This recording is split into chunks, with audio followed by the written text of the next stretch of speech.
सभी साथियों को मेरा नमस्कार, स्वागत है आप सबका आज 8 अगस्त के जनसत्ता विश्लेषण में। तो आइए शुरू करते हैं जनसत्ता विश्लेषण बिना किसी देरी के। आगे संपादकीय में बात करी गई है कई महत्वपूर्ण मुद्दों पे जो कि हमेशा होती है। संवेदनशील बोल, उसके बाद स्पष्ट संदेश और सहकार से समृद्धि के समानांतर चुनौतियाँ। संवेदनशील बोल उत्तर प्रदेश में लगातार बारिश से कई नदियाँ उफान रही हैं। बड़ी संख्या में लोग बेघर हो गए हैं। कृषि भूमि जलमग्न होने से फसलें बर्बाद हो गई हैं। कई गांव डूबे हुए हैं, तो निचले शहरी इलाकों में भी खतरा बढ़ रहा है। दरअसल राज्य में स्थिति उस समय गंभीर हो गई जब गंगा, यमुना और शारदा जैसी प्रमुख नदियां खतरे के निशान से ऊपर बहने लगीं। नतीजा खेत खलिहानों से लेकर मुख्य सड़कों तक पानी बहने लगा है। बिल्कुल नदियां ओवरफ्लो होके खेतों की तरफ, मानव बस्तियों की तरफ बढ़ती जा रही हैं। लोग परेशान हो रहे हैं, डिस्प्लेसमेंट हो रहा है, लोगों को अपने आवास छोड़ने पड़ रहे हैं, गांव के गांव डूब जा रहे हैं। राहत कार्यों में सरकार को मशक्कत करनी पड़ रही है। ये समस्याएं ऐसे मौसम में देखने को मिलती हैं। अब दरअसल बाढ़ प्रभावित इलाके का दौरा कर रहे उत्तर प्रदेश सरकार की मदद से पार्लियामेंट्री संजीव निषाद ने बाढ़ पीड़ितों के प्रति सहानुभूति दिखाने के बजाय जिस तरह की टिप्पणी की वह न केवल अतार्किक है बल्कि गैर जिम्मेदाराना भी है। अब मंत्री जी ने कुछ ऐसी बात कह दी जो कि लॉजिकल नहीं थी एकदम। सरकारों को जो एक सेंसिटिविटी होनी चाहिए ऐसे सिचुएशन में, लोगों को जान माल का खतरा हो जाता है, तो कुछ गंभीरता भी दिखानी चाहिए। सवाल है कि अगर जिम्मेदार पदों पर बैठे लोग भी संकट के समय समस्याओं को गंभीरता से नहीं लेंगे तो बाकी लोगों से भी क्या उम्मीद बचेगी। मंत्री को ये नहीं होना चाहिए कि बाढ़ एक आपदा है, इससे प्रभावित लोगों की मजबूरियां वह समझ रहे होते हैं, तो ये कमी कभी नहीं हो कहते कि मोक्ष की तलाश में लोग दूर दूर से गंगा माँ पवित्र स्नान करने आते हैं और यहाँ गंगा मैया आपके दरवाजे पर है। बहुत ही चौंकाने वाली बात कहती है। हालांकि हम राजनीति में नहीं जाएंगे, मुद्दा यहाँ पे ये आता है कि डिज़ास्टर किसी प्रकार का हो उसमें सरकारों को सेंसिटिविटी के साथ रीएलोकेशन और प्रॉपर हेल्थ केयर ऐसे मौक़ों पे प्रोवाइड कराना चाहिए, रिलोकेशन कराना चाहिए, अन्य प्रकार की इकोनॉमिक आर्थिक रिलीफ देनी चाहिए लोगों को जो कि उस क्षेत्र से प्रभावित हुए होते हैं। क्योंकि बाढ़ तो आने के बाद जो उसका नुकसान होता है कृषि को, वो लंबे समय तक देखने को मिलता है और आवासीय नुकसान जो जो वहाँ के लोगों को झेलना पड़ता है वो भी बहुत ही अ, दुर्भाग्यपूर्ण होता है। अगला आपका संपादकीय में बात है स्पष्ट संदेश जो कि अमेरिका की अभी टैरिफ नीति को लेके है। अब ये साफ लग रहा है कि अमेरिका के राष्ट्रपति डोनाल्ड ट्रंप शुल्क लगाने की रणनीति का इस्तेमाल व्यापार समझौतों में मनमर्जी की शर्तें थोपने के लिए कर रहे हैं। इस मामले में भारत ने अब तक धैर्य और परिपक्वता के साथ अमेरिका के रुख के बरकस अपना पक्ष रखा था कि वह अपना देश के किसानों को डेयरी उद्योग में हितों को नुकसान पहुंचने वाली किसी नीति पर सहमत नहीं होगा। मगर इस बीच अमेरिका ने 25% शुल्क लगाकर और रूस से कच्चे तेल का आयात पर जुर्माना लगाने की घोषणा कर व्यापार समझौते में अपनी शर्तों पर भारत की सहमति के लिए दबाव बनाने की कोशिश की। अमेरिका अपने देश के लिए काम कर रहा है। अमेरिका को जो लग रहा है कि वो ट्रेड मैनिपुलेशन करके अपनी शर्तें मना सकता है, तो भारत ने भी इसका कड़ा जवाब दिया है और भारत ने मजबूती के साथ ये दिखा दिया है कि वो अपने डेयरी सेक्टर को किसी भी हालत में कॉम्प्रोमाइज़ नहीं करेगा इंटरनेशनल मार्केट के लिए। और यूएस का नज़र हमारे डेयरी सेक्टर पर ही है। गौरतलब है कि अमेरिका और भारत के बीच द्विपक्षीय व्यापार समझौते के लिए वार्ता को एक निष्कर्ष पर लाने की कोशिश चल रही है। इस समझौते के संदर्भ में अमेरिका की मुख्य मांग मक्का, सोयाबीन, सेब, बादाम और एथेनॉल जैसे उत्पादों पर शुल्क कम करने के साथ साथ भारत के कृषि और डेयरी बाजार तक अपनी ज़्यादा पहुंच सुनिश्चित करने को लेकर है डिप्लोमेटिक प्रॉब्लम्स।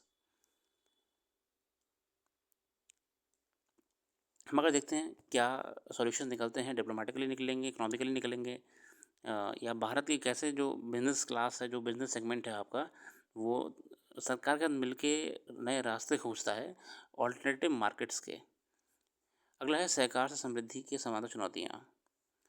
अजय जोशी साहब लिखते हैं दुनिया भर में वर्ष 2025 को अंतर्राष्ट्रीय सहकारिता कोऑपरेटिव्स के रूप में मनाया जा रहा है। इस वर्ष का विषय है सहकारिता एक बेहतर दुनिया का निर्माण करती है। बिल्कुल कोऑपरेटिव करती है। भारत में सहकारी समितियाँ की अच्छी खासा संख्या है। 11 दिसंबर 2024 को राज्यसभा में एक प्रश्न में लिखित उत्तर में सहकारिता मंत्री ने बताया कि देश में कुल 6,21,514 सहकारी समितियां हैं, जो कि बहुत ज़्यादा हैं अपने आप में। और अच्छी बात है, भारत में ये इतना लोग कोऑपरेटिव में जुड़े हुए हैं और कोऑपरेटिव ही लीड कर रहा है लोकल लेवल पे स्मॉल स्केल इंडस्ट्रीज़ को। महाराष्ट्र में इतनी कार्यरत समितियां सहकारी आंदोलन, विशेष रूप से कृषि डेयरी, जब महाराष्ट्र में ज़्यादा हैं, क्योंकि हम जानते हैं कि वहाँ पे कोऑपरेटिव रेवोल्यूशंस मूवमेंट्स बहुत रहे हैं। गुजरात के सहकारी संस्था अमूल अपनी सफलता की कहानियों के लिए प्रसिद्ध है। अमूल देखिए तो बड़ा तो ग्लोबल ब्रांड हो गया अपने आप में। कोऑपरेटिव मूवमेंट है। कर्नाटक, हर राज्य में कोई ना कोई ऐसी खबर आपको मिलेगी जो कि कोऑपरेटिव सहकारिता के आज ग्रोथ में अपनी कहानी बताएगी। कई आंकड़े बताए गए हैं इसमें, केरल इत्यादि का। अंडमान निकोबार द्वीप समूह तथा लक्ष्य जैसे छोटे राज्यों और केंद्रशासित प्रदेशों में सहकारी समितियों की संख्या कम है। अंडमान और निकोबार द्वीप समूह में 1210 कार्यरत सहकारी समितियां हैं, जिनमें 73,000 सदस्य हैं, जबकि लक्षद्वीप में 30 समितियां हैं जिनके लगभग 80,000 सदस्य हैं।